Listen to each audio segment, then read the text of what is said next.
जय सिया राम मित्रों, आप सब कैसे हैं। आशा करता हूं कि आप सब अच्छे होंगे। मेरे YouTube चैनल पर आप सभी का स्वागत है। मैं आज बात करने वाला हूं व्यक्ति की परेशानियों के बारे में। व्यक्ति परेशान क्यों होता है, तो आइए जानते हैं। व्यक्ति के परेशान होने के मुख्य में अगर मेन बात करें तो वो एक ही कारण है, ज्ञान का अभाव। तो ये तो बहुत बड़ी बात हो गई कि सबको ज्ञान ऐसे कैसे संभव है कि हो भी नहीं पाता, क्योंकि सबका विकास अलग अलग होता है, सबका परिवेश पर्यावरण सबका अलग अलग हो सकता है। हाँ, सबका ज्ञान का स्तर अलग अलग हो सकता है और ज्ञान के स्तर के हिसाब से व्यक्ति अपनी परेशानियों और दुख को कम कर सकता है। फॉर एग्जाम्पल मैं बात करता हूँ कि मान लीजिए अगर व्यक्ति को ज्ञान है और व्यक्ति परेशान हो रहा है, तो उसको सीधा सा एक ही बात करना है कि अगर वो परेशान है तो निश्चित तौर है वह अज्ञान ने उसको ढक लिया है। सो अज्ञान ने ढक लिया है तो सीधा सी बात है कि जो अंधेरा छाया है वो ज्ञान के प्रकाश से उसको हटा सकता है। और ज्ञान क्या है? ज्ञान ये है कि ये संसार अनवरत रूप से चल रहा है, उस अस्तित्व का एक हिस्सा मैं हूँ। मैं भी अस्तित्व के साथ जैसा अस्तित्व बहे उसी दिशा में बहता जाऊँ। यहाँ कुछ भी स्थिर नहीं है, सब कुछ अस्थिर है। आज है कल नहीं है, सारी चीज़ें बह रही हैं, एक चक्र में घूम रही हैं। जीवन और मृत्यु के चक्र में लगातार कंटिन्यू चीज़ें परिवर्तित हो रही हैं। जन्म लेना, जन्म से लेके एक निश्चित सीमा तक ग्रोथ करना, उसके बाद पुनः वापस डाउन जीरो में आ जाना। चीज़ों का संग्रह है, आपने जो संग्रह किया है वो छूटने वाला है। किसी ने ज़्यादा संग्रह किया है, किसी ने कम संग्रह किया है। तो ये क्या है? संग्रह करना। चलो, जीवन जीने के लिए साधन आवश्यक है, लेकिन एक निश्चित सीमा में साधन होने के बावजूद अगर संतुष्टि नहीं है, आपकी भाग दौड़ जारी है, तो ये अज्ञान है। हाँ, भाग दौड़ जारी रहे लेकिन होशपूर्वक रहे। जिन चीज़ों का आप संग्रह कर रहे हैं उनका सही उपयोग भी कर रहे हैं या नहीं कर रहे हैं। तो इस जीवन को जीने की कला, जीवन में जो जितने भी आयाम हैं आप उनको ठीक ठीक जी पा रहे हैं, ये सबसे इम्पोर्टेंट रखता है।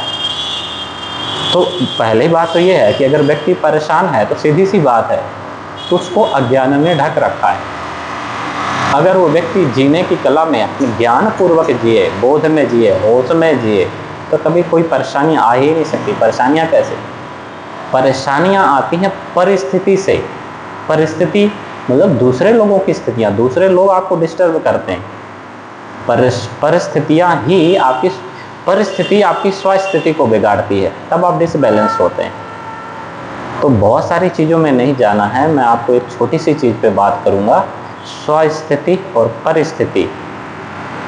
परिस्थिति, कोई दुबला है, दुखी है, सुखी है, धनवान है, अमीर है, आपका शत्रु है, आपका मित्र है, आपका पड़ोसी है, आपके परिवार के लोग हैं, उनकी जो स्थितियां हैं, उनकी स्थितियों से आपकी जो स्थिति अगर अप और डाउन हो रही है तो निश्चित हो रहा है कि आप सुखी और दुखी होते रहेंगे।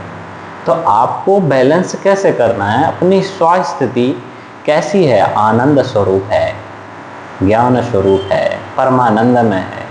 तो उस स्थिति को बैलेंस करने के लिए आपको निजता, आपके निजी अधिकारों का, निजी स्वरूप का ठीक ठीक बोध होना जरूरी है।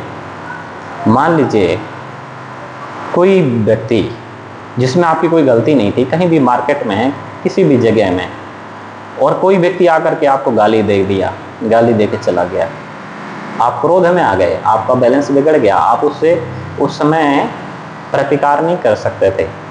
किसी परिस्थिति में कुछ भी मजबूरियां हो सकती हैं कि आप वहाँ पे, वो बाहुबली हो सकता है, बलशाली हो सकता है, कुछ भी हो सकता है, या वहाँ सिचुएशन ऐसी ना रही हो जो आप प्रतिकार कर पाते। आप आकर के बैलेंस आपका बिगड़ गया, आप दुखी हैं, क्रोध में हैं, अब आप खुद को सता रहे हैं, जबकि आपका दोष नहीं है, आपकी स्वस्थिति अच्छी खासी दूसरे ने बिगाड़ दी। तो मतलब ये है कि परिस्थिति, वो उसका गाली देना, उसको आपके बारे में भला बुरा कहना, ये उसकी स्थिति थी, उसकी स्थिति डामाडोल थी, उसने अपनी स्थिति के कारण आपको उल्टा सीधा बोला, उसके कारण आपकी स्वास्थ्य बिगड़ गई। जबकि ठीक ठीक होना क्या चाहिए, आपको नहीं लेना उसकी गालियां, आपके उसको क्रोध से क्या लेना देना। आप ठीक ठीक समझिए ना कि मैं तो आनंद में हूं, मेरा जब कोई दोष नहीं है तो मैं बुरा क्यों मानूं। मुझे बैलेंस, मेरा अपना स्वयं का बैलेंस बिगाड़ने का मतलब क्या है। मैं आनंद में हूं, मैं अपनी सारी चीजें व्यवस्थित है, सारी चीजें। तो दूसरे की वजह से आप बिगड़ गए। गलती किसकी? दूसरे की। बिगड़ना किसको चाहिए? उसको। दुख किसको होना चाहिए? उसको।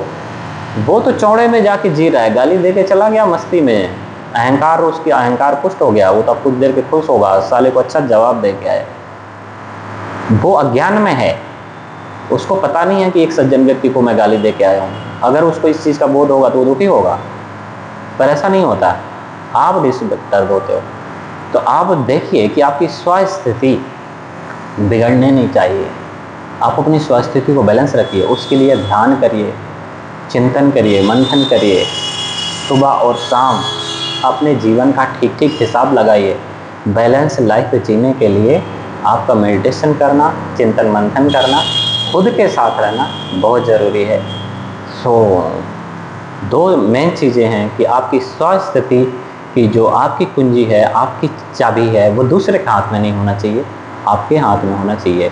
आप पाएंगे कि आपके चक्रवर्ती खुद के राजा हो गए। आप अब किसी से सुखी और दुखी नहीं होने वाले।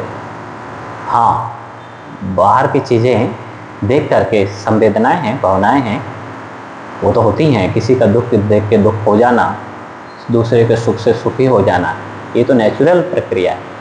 लेकिन अनावश्यक रूप से आपकी स्थिति बिगड़ जाए, इस चीज़ को कंट्रोल करना है, अपना कंट्रोल अपने पास रखना है, उसकी चाबी किसी दूसरे को नहीं देनी। आप इसकी साधना करिए, इसको अभ्यास में लाइए।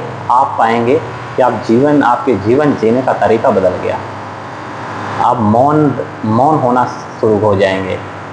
आप चीज़ों को कहीं भी रिएक्शन देने से पहले उसमें चिंतन मंथन करना शुरू कर देंगे। उसका ठीक ठीक आइडिया लगाना, ठीक ठीक भावना, परिस्थिति को ठीक ठीक समझने की कला आ जाएगी आपको।